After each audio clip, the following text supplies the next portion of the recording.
happy to be with Yolanda Hedberg today.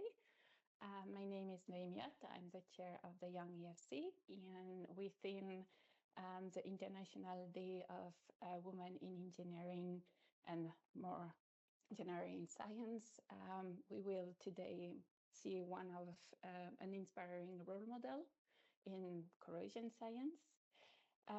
Yolanda did her engineering degree in material science at Friedrich Alexander University in Erlangen, Germany. And then she moved to Sweden for her PhD in corrosion science, stayed there for a postdoc, and then moved to Canada. And since 2020, she's a research chair there. And she also got funding for creating the correct program, and she will actually discuss this with us.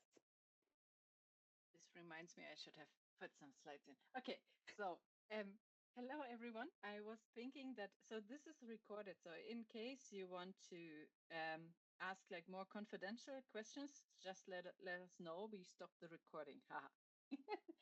Okay, so yeah, as Noemi already was introducing, you see here on that slide my international moves from Germany originally. And one thing I learned in Canada is that it's important to acknowledge the land that you have been privileged to live on. And the reason is the past, our history. We have a lot of immigration, colonization, and different wars behind us, everyone, I would guess, on this planet. And in Canada, it is mainly colonization that is still in everyone's minds and in the lands.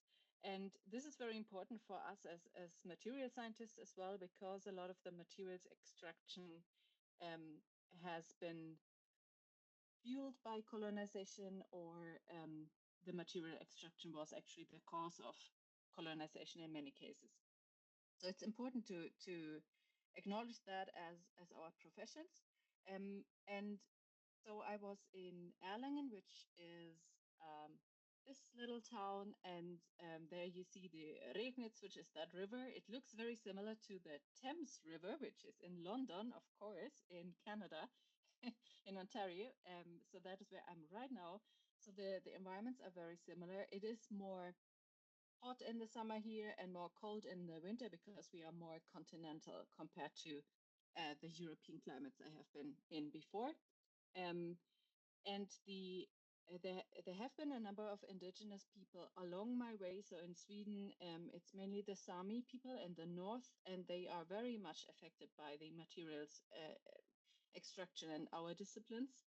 They have been living there for maybe 9,000 years, far longer than the white settlers that came 2,000 years ago. And there has been little problem until the metal extraction started in big scale. In London, Ontario, here we have Anishinaabe, Haudenosaunee, Lenape and Tonongton people. And something you might maybe not know is that all of the different First Nations and Indigenous people in Canada have their own culture, language, and sometimes written language as well, and lands and history. Not all of them have been in the same place for very long, but some of them are moving. And yeah, so there is a lot, a very rich history that we can learn from. And that is all linked to the lands and our disciplines. So that is important to remember. We are not decoupled from that. And I think in a career, it's the same thing. You are never decoupled from what happens in the politics or in the country. It's one of the main messages that you probably will notice. So this is my hometown, Erlangen. It's a very beautiful city, isn't it? I love it. It's a relatively small town. There is this very big university, and it's also the capital of Siemens. Siemens, you might know, it's a big company, tech company. So it's basically Siemens and that university, which is the Friedrich Alexander University, that is strong there. And in terms of material science, it has a very strong department, one of the strongest in Germany. And that was where I was privilege to learn. My reason to go into material science was that I couldn't decide between different disciplines. I wanted to do them all, and material science connected them all. It was physics, chemistry, biology, math, everything. So I love that part. This is here, Sanna Virtanen. You might know her. She has been very instrumental for my career because she was not only the only female professor in our program, she also and my mentor in several mentorship programs that we had. But she also helped me to go to Sweden later because she is originally from Finland and has also a very international background, Finland, Switzerland, Germany in her case. And and I learned, of course, a lot of corrosion from her because she was my teacher, and she is a great teacher, by the way. I learned a lot from her and developed my teaching later with her in mind. My environment, like the study environment in Erlangen or in Germany, that was in engineering. So it's called material science, but it is in engineering. So the environment looks like this. This is the technical faculty, the engineering department, or part of the university. It was extremely male dominated. We were the discipline with one of the highest female percentages, and we were 17% female. The worst was mechanical engineering, where there was one woman on 500 students. So it was extremely male dominated environment. Even the professors, they would be mainly men. There were, I think they had like 2 women in the courses I had, or no, in the departments I had to deal with. One was in physics and one was it was Sanna Virtanen. Only the one in physics had kids, and because she was always asked to give like inspiring lectures, and those weren't really inspiring because the reason she was able to be a professor and do a career as a professor in Germany was that her mother was always traveling with her and took care of her children. And this is not something that most of us have access to, right? So it was very discouraging to see that. And this is the environment I interacted with. This here is a recent photo from my university at the technical faculty. You see only men, right? This is the leadership board of Bosch, where I worked at as well. Also only men. So this was the environment. It was very heavy car industry. And there were first attempts to get more women into engineering.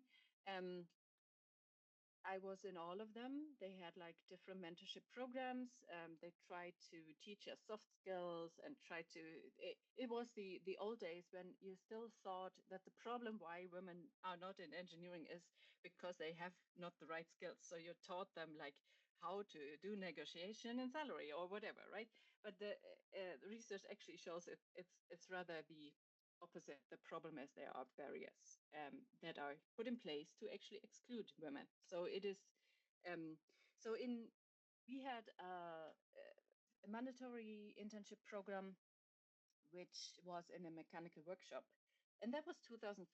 And I was just going out of high school, and the first company I approached, they answered me, "We don't take any women." So this was Germany, and I know that I have talked to a lot of people around the world. In many countries, it's even much worse. But it goes from like very exclusionary, where you even have in the politics, you have laws against participation of women or certain groups. And I mean, certain groups, like in Canada, we had laws that would prevent Black people to go to university not so long ago, as well as laws to prevent Indigenous people to go to university. In UK, there were laws against certain people to go to university. And what we have today, or what we had back in that time in 2000, the laws were all okay. There was no in front of the law. There was no difference between a woman and a man. And when the company answered me that it would not take women, this would be illegal, right? So, but I didn't sue them. I did just convince them to take me. So, and they actually were welcoming in the end, most of the time, not all. And they were noticing that I also could contribute to a mechanical workshop. So it is yeah, it went well for me personally, but I did work in the car industry, and that environment told me to not want to work in that industry in the future. So it is something I decided against. I think I got everything I wanted on this slide, so I go to the next. And this is Stockholm. This is KTH Royal Institute of Technology, so the engineering university in Stockholm. At that time, when I really wanted to go to a big city, I didn't want to go to small, and I went up in Sweden because it was one of the only countries that would not require me to pay study fees as an immigrant. And I had a very short notice. I basically wanted to go abroad within 3 months of planning. So that was only Sweden that made that possible during that time. I think today it's much more difficult. They have fees for everyone outside of the EU. And yeah, it is even more difficult for people inside the European Union. But at that time, it was still possible. Sometimes international moves are really about timing because the local laws change a lot. If you are part of a big immigration stream, you very likely will be treated much worse. It's you probably need to be ahead of your time and move to a certain country and do that not like what everyone else is doing. So go somewhere else. But today we have much more immigration streams worldwide than we had 20 years ago. So it is a different time. This was me noticing the darkness of Stockholm, the north, and this is my little corrosion department in Stockholm was. You see, there are a lot of important people during that time. That was, by the way, the first time I ever stood on skis. It went well. But there is Yin Champagne. He is maybe a corrosion professor, you know. He's studying a lot right now on neutron diffraction and synchrotron techniques. This is my then later husband, right, Yolanda Hedberg. My supervisor, PhD supervisor, and later my boss during the postdoc and even as a researcher, Odnevall, and her previous supervisor, who is Christopher Lagraf. All of them are very important corrosion scientists that influenced my scientific development quite a lot. For example, Christopher Lagraf, he developed a lot of understanding on atmospheric corrosion and how different ligands or molecules are interacting with the surfaces. And I use that information and knowledge in biological environments for corrosion a lot, but also for surface functionalization. And Inge was doing a lot of environmental connections of corrosion. So I learned not only what the environment does to the material, but also what the material does to the environment. And it's actually very connected. And you learn a lot about the interfacial chemistry in the corrosion interface. So the if you are able to know what happens in the solution or in the environment, it also helps you to know what happens in for the material, because it's all dynamic and the equilibria are the same. It's just the two sides of the equilibrium, right? So I did a lot of what is called chemical speciation modeling, or I got into that area mainly because of her, and I still continue a lot with that. yeah, so this is it was the first exposure for me going away from a pure material science perspective into a corrosion science perspective that was situated in the Department of Chemistry. So I learned much more about chemistry. Later, this group was merged with surface and colloid chemistry group that mainly would do like polymers, vesicles, micelles, and so on. So they told me a lot about surface and colloid chemistry that actually can be used a lot in corrosion science as well. So that was really good, especially when you have biological environments like proteins interacting with metal surfaces. So that was one of my first setups. That was my undergraduate thesis, and yeah, one of the, I don't know if you are any undergraduates, but this was one of my first long-term puzzling experience. You see this setup. It was first placed in a fume hood where it was much darker, and then I was pushed out because another student needed that space. So I went to this table, and suddenly the corrosion rate of copper was doubled. And I didn't understand that until far later when I understood that copper oxides are semiconductors and the light played a role. So this is very common in research.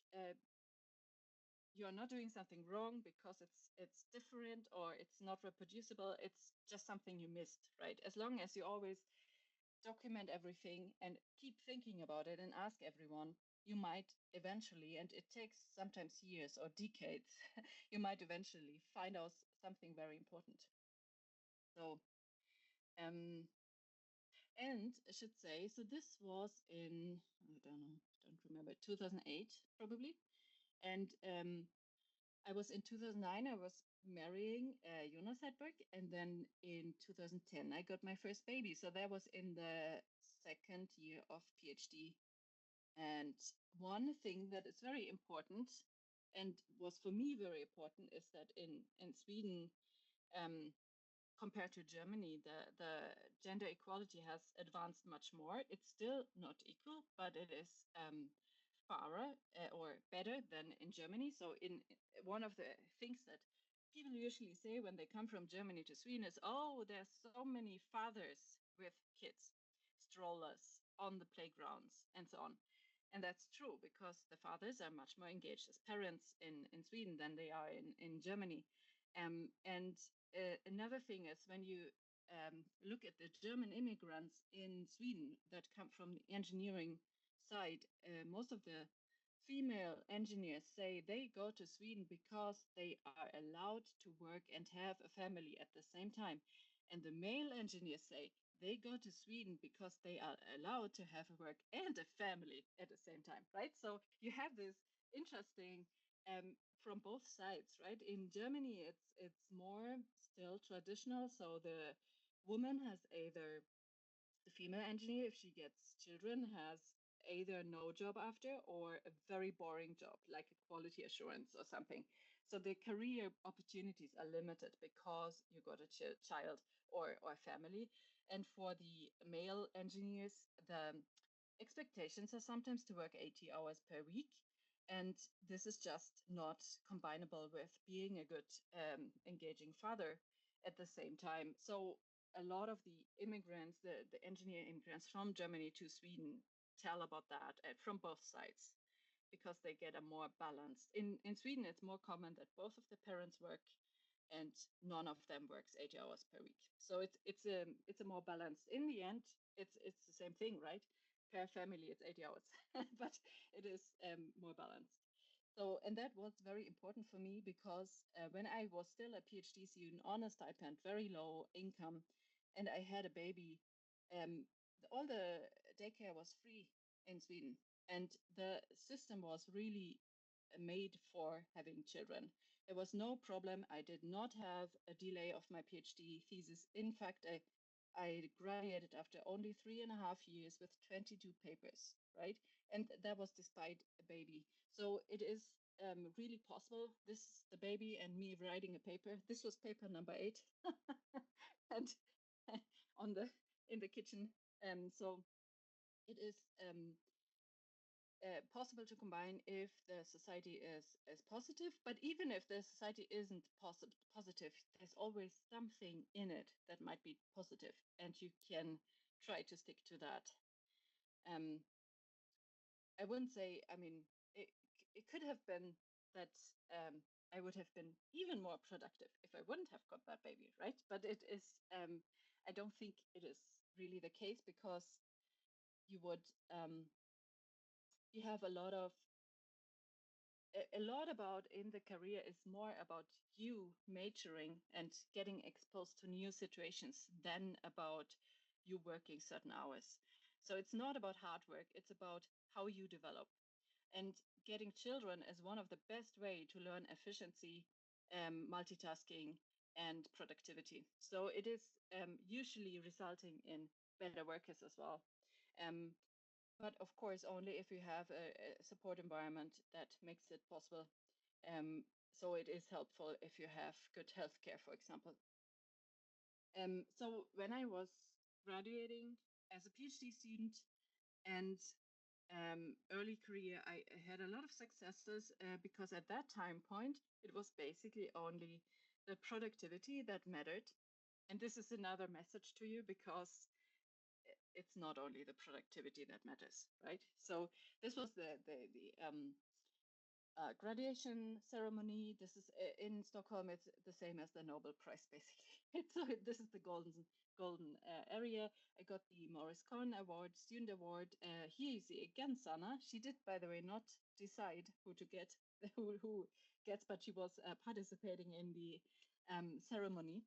And this is another award, Axel Nobel Nordic Prize for colloid and chemistry, surface chemistry. So I got the biggest awards in both the corrosion area and the surface and colloid chemistry areas for the protein and nanoparticle work I was also doing. And I told you previously that we merged the departments, and I really benefited from that, having this extra discipline that I learned, that I got to learn.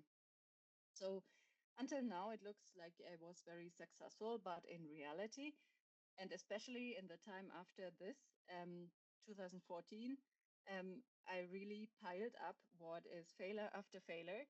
And it is, as I said, what really defines your career is not how much you work. It is about you growing, right? So every failure helps you to understand something, to grow in terms of knowing what doesn't work, knowing, every failure is basically helping you to work towards a success. And I will give you some examples here. So I was, so this was 2014. At that time point, I had maybe 35 papers, very successful. I just got my second child. And I was still in Sweden at that time point. I should say, during my first baby, I went to Germany for a visiting scholarship, and that was very successful. I learned a lot of new techniques, and had I also went to Austria, to Paul Linhart at TU Vienna, and learned electroanalysis of particles, which was really important in my research. And this was all possible because my husband had parental leave during that time, and I could work, and we could travel together, which was very nice. So if you have that opportunity, if you are living in a country where your partner gets some parental leave, that might be a good time to actually go to another country, or visit another lab and learn something. But for the second child, this was not possible anymore. The first child was already in the daycare. And so, you know, you are somehow bound. And when you are living in Sweden, one of the big disadvantages is that all the other countries are worse in terms of gender equality. So it wouldn't, if I would have got to US or something, I would have had really crappy social benefits for my kids and my family. So I basically couldn't do that. So I had to stay in Sweden. And the way to do that is, to still develop, is to go and learn more disciplines. not to go and learn more country environments, right? So I was in Sweden, and I was now starting a postdoc at the medical university as well. I was working in environmental and occupational toxicology on chromium allergy and metal allergies, and combine that later and with my chemistry and my corrosion research, which I'm very grateful that I have done that today, because it influences a lot of my research. And when you do two disciplines, it's like when you learn two languages, you are much slower in each of them, right? So people might pull you down because of it. If you are like bilingual child in the school, usually the reaction of the primary school teachers are, you are bad in this language, like their language, right? Yeah, because you learn another one as well. And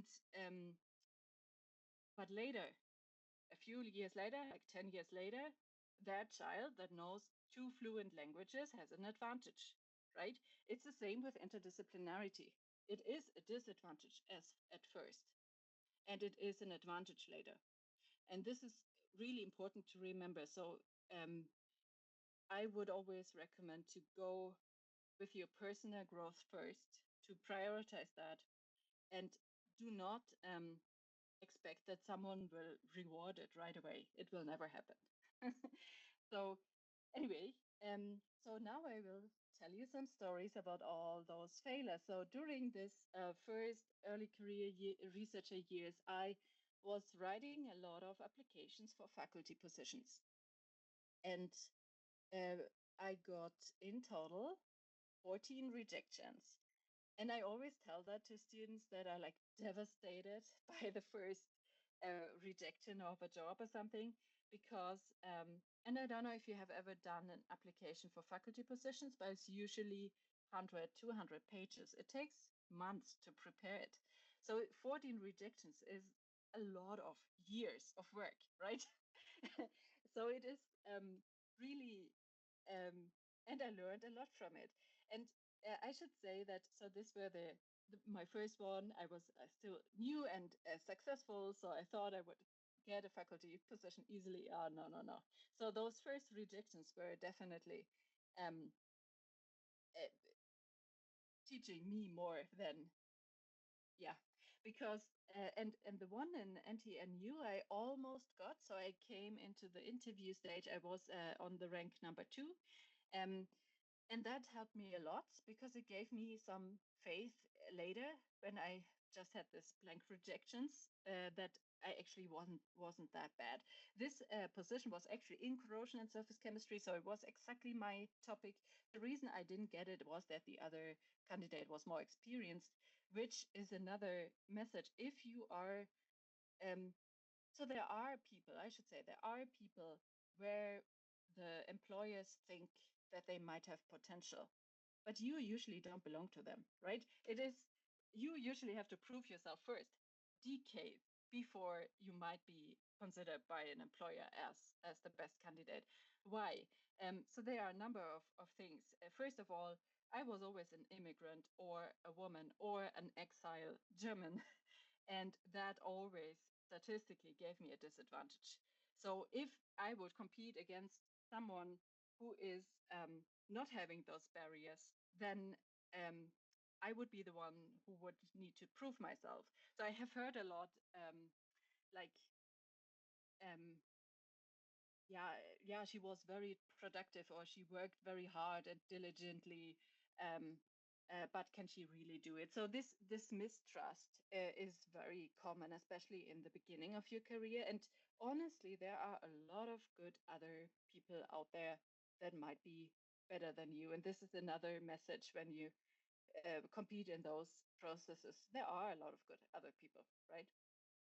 This were the next ones. We are now in 2016. 2016 and 17, most of them were just blank rejections or not even an answer.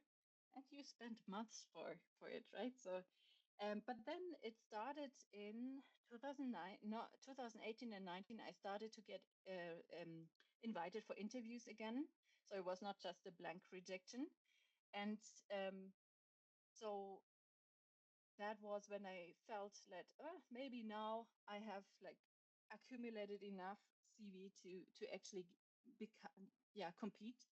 And I was in a number of interview processes and then were not taken. But all of the interview processes actually helped me to develop. And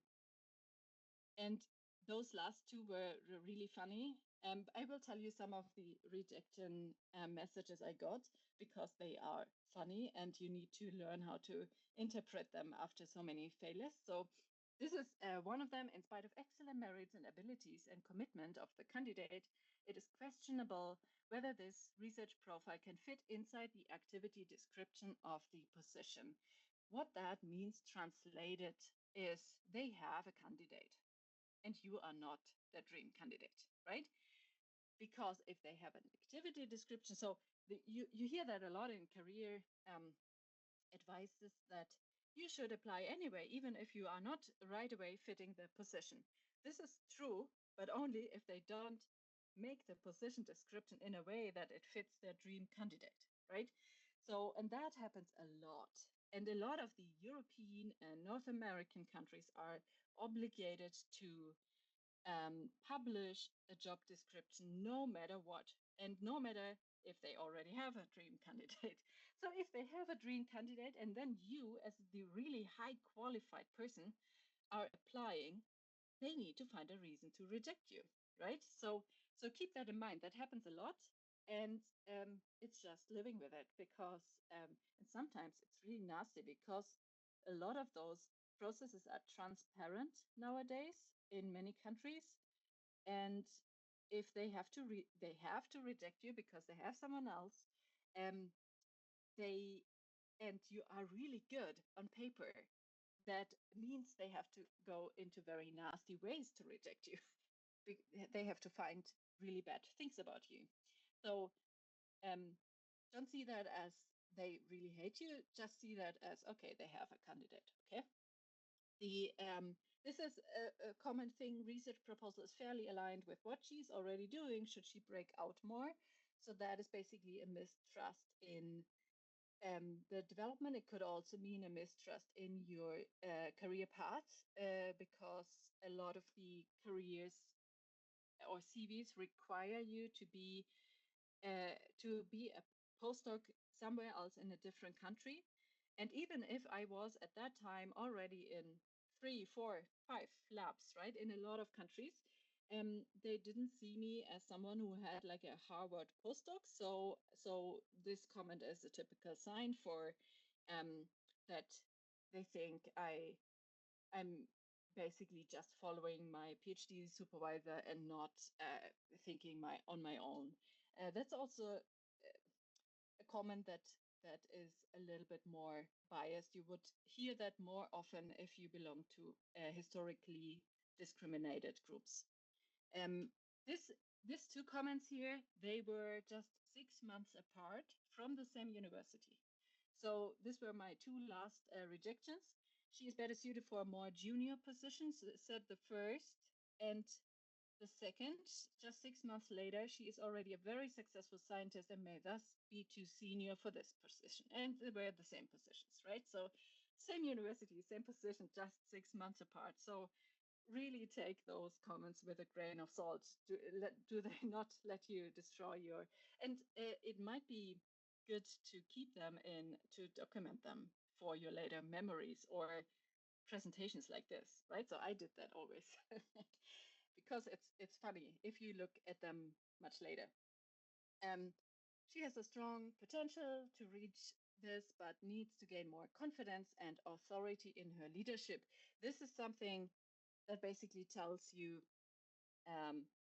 you are not seen as, I have heard that a lot, and I'm always wondering how someone who can really get her children to do whatever can be seen as someone who has little authority. The reason is probably I'm short, right? So there is some discrimination or bias in that.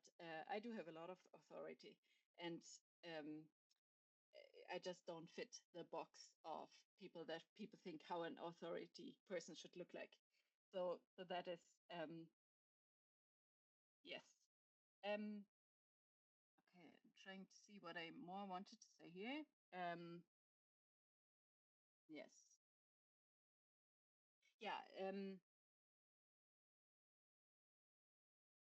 I should also say that this one, with the one that there's more confidence and authority, that dumped me from that competition. So this was a competition for a very prestigious grant in Sweden, and I did get it later, but 4 months later, because one of the other ones on the top list was moving out of it, and I didn't get it immediately. And when I didn't get it immediately, I chose to come to Canada instead. So I wouldn't be in Canada if this comment wouldn't have been.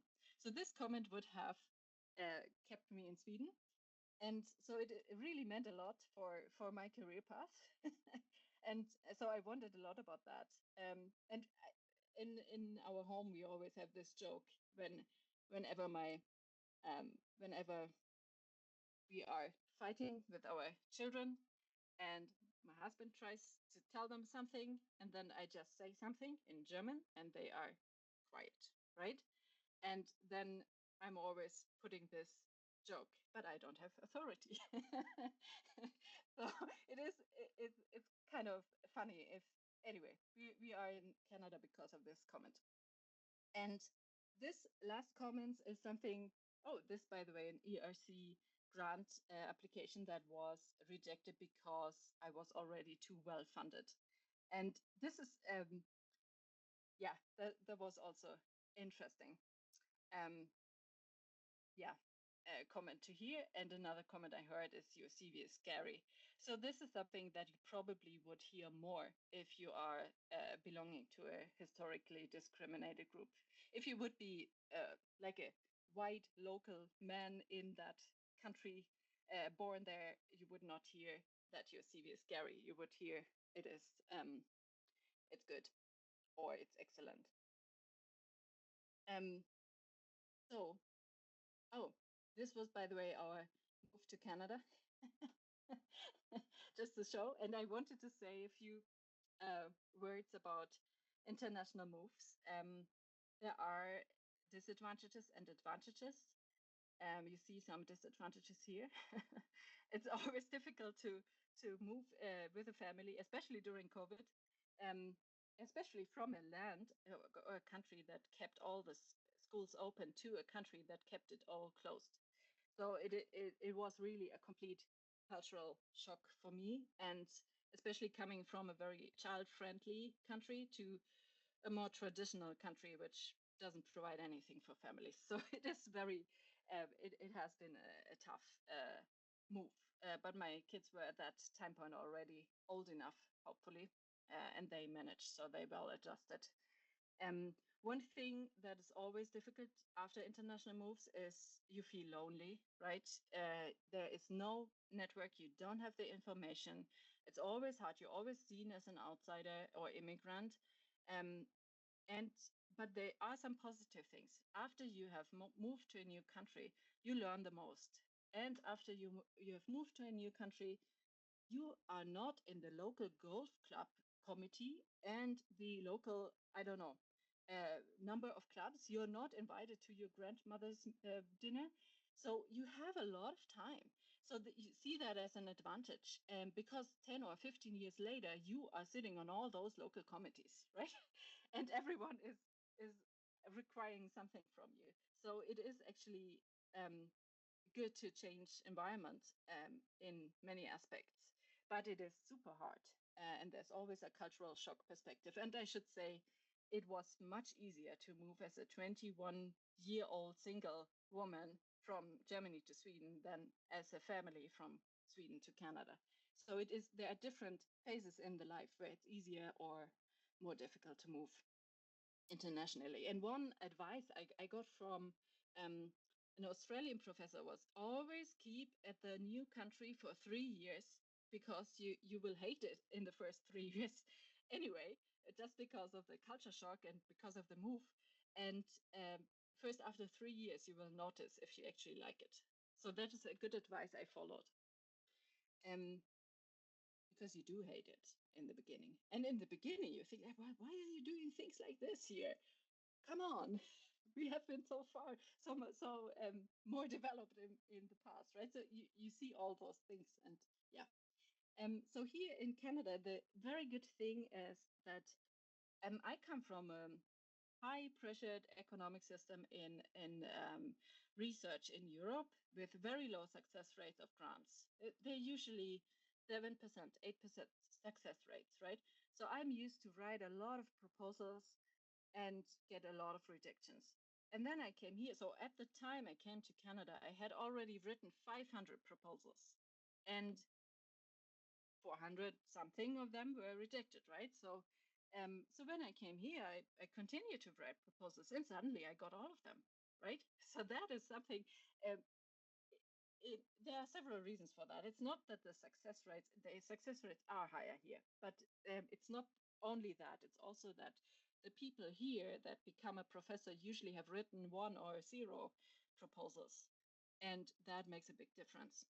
So if you come from a more harsh environment, you have a big advantage because you have done all those failures. Actually, those failures made sense, right? Now you can utilize on them. So this is one of the programs that Noemi mentioned. So it is a training program, a 1.65 million training program funded directly by the Natural Science and Engineering Council in Canada. So that's a federal government grant. And we propose to make corrosion science and engineering more inclusive, more attractive, and to increase the training. So what this funding goes to is Canadian, like 8 universities in Canada. There are students that are allowed to go to other labs in Canada or abroad, or to other disciplines, or to make internship at companies, basically to give them the exposure out of their comfort zone that is so important for employability and the career later. And we also do summer schools. We do a very big corrosion mentorship program that is international, and everyone can apply for it. Next round will be end of August, so look up for it. We also will present it at the EuroCore. And you see the webpage here, uwo.ca, and then SCI stands for science, that's my faculty, and correct is the acronym of the program. It also has graduate courses, workshops, a lot of different things. So we try to really work on getting the corrosion community more inclusive and more attractive, because we need more corrosion people out there in the world. You know that, everyone who works with corrosion, because it's everywhere. And usually the people that make the decisions, like the mechanical engineers, process engineers, municipalities, they make the wrong decisions because they didn't even know the basics about corrosion, right? So we need to get more corrosion knowledge out in everywhere, and more people that can do that work and can spread it. Yes, I think that is good. So this is another very big program I'm in. It's led by Kathy Crudden, an organic chemist from Queen's University, and so this is about molecules that inhibit corrosion or glue a coating to a metal or stabilize nanoclusters. So I'm working in that project with all my background in both corrosion and surface and colloid chemistry. So it's a very nice, and this big collaborative projects in Canada are really fun. Of course, I should say probably, when you have a lot of collaborations, it in generally, on average, helps you forward. But there are always collaborations. There's a small percentage that doesn't work out. There might be some collaborators that never send your manuscript back. You basically lose that work. There might be collaborators that are very slow, and there might be collaborators that even are detrimental to you, that try to defame you after you worked with them, or try to tell you took their ideas or whatever, right? So this happens, and see it as a small percentage. And in total, don't get bitter because of other people in your work life. There are enough collaborations that work out very fine and that help you forward to learn. And it's always about personal growth. So you learning something new because of a new collaboration. That is the most important. This is my group here in Canada from 1 year ago, and it has been growing very fast. And I'm really grateful for this position here, having this much funding, having a new lab, a new group that is growing fast, and all those collaborative opportunities. It's really that I can be creative in a way. And the best thing with my position for me personally is that it has a sabbatical leave every 7 years. So I can go, I will be in Netherlands next year at TU Delft. So I can continue to grow, right? Because even as a professor, you get bored after a while. You do the same thing all the time, especially administration. So it is important to continue to grow, to learn something new, to get into new directions. That is important in any job. Just wanted to show the areas I worked in. The research areas is corrosion of additive manufactured materials and implants, corrosion coatings and atmospheric corrosion for example, road salts, very important here in Canada. They put crazy much amounts of salts on the streets. Corrosion mechanisms in biological environments like proteins, food, and then corrosion of nanomaterials, which I worked a lot with, both for nanoparticles that we inhale and nanoparticles that we inject, like nanomedical particles. And I'm using like new methods for them. For example, TOF sims I'm using a lot in the recent years because we have access to it, and I use that at all length scales. So I'm letting, for example, nanomaterials react with different environments, and then I look at them in TOF sims to see which new reactants or products have formed on their surface. And I do use TOF sims for everything, all the length scales, all the projects, and electrochemistry and trace metal analysis, and a lot of different techniques, both in the liquid phase and in the material phase. And we do some modeling as well, chemical speciation modeling, that usually helps us to understand the equilibria of the solution, because very often we have biological molecules present and they complex the metals, and that changes everything. So corrosion, something I learned a lot, is billions of different possible reactions. It's really not only the metal oxidation. And all those can contribute. And if you change the environment or change a little or time or whatever, one dominant reaction might switch to another one. So it's really hard to predict it. Yeah. So this is, by the way, one of the cultural shocks I had when I came here. So there was a room full of guys. This is our lunchroom. And these are the past chairs of the department. And when I saw it first, I thought like, oh, this is an easy fix. In Sweden, they would just put this down or change the context or whatever, because if you see this as an undergraduate student, you think, I don't belong here, like if you are a female undergraduate student, right? So it is very, but here, yeah, we are not there yet. So it is, I didn't fix it, and it's still there. But this woman here, Kim Baines, the only chair, the female chair, she was one of my mentors, and that really helped me. It's always important to seek out mentors and to get their advice, even only once per year. It really helps you in your career to deal with the next challenges. And one thing that is very good here in Canada is that they do have a lot of formalized training. You see here, for example, anti-racism. So every single student and postdoc in my group has to take an anti-racism training, which is really good. So you learn a lot about the racism history of this, of Canada and US, right? And it changes the team building and the work environment a lot. We also see that gender-based and sexual violence training. So I really recommend that if you have your own institutions to look more into institutionalized training modules. That's always one way to improve work environments.